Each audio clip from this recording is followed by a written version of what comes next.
People in a Kennewick neighborhood say they're fed up with what they believe is a squatter living in a vacant home. The big question is, why can't the person be removed?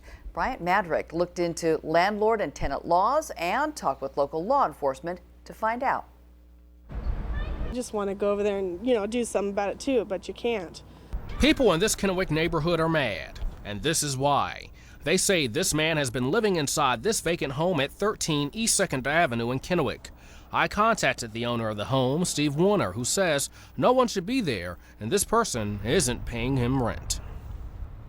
I have rented before, and I can tell you now I could probably never rent again, knowing the circumstances that this man has continued to stay in this house.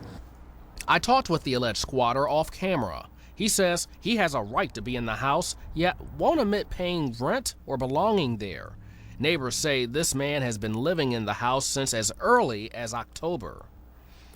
But it's usually in the middle of the night, and the dogs will start barking, and we can see it going in and out. Washington state has the Landlord-Tenant Act, which protects both sides from wrongdoing. It prohibits tenants from being physically removed until legal action is taken. But that's for tenants, people who paid rent, not a squatter. In this case, the man is related to people who used to rent the home before leaving in October. The Benton County Sheriff's Office says that makes things a bit more complicated and they can't just remove him. The homeowner's realtor says this is a first.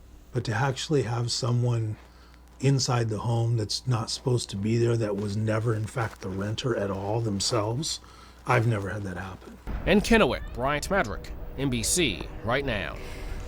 Bryant also tells us that the homeowner, Steve Warner, is battling cancer and lives in another house. That makes it hard for him to take any physical action. He didn't say whether he would pursue any legal action, but we'll be sure to keep in touch with him and let you know how this situation turns out.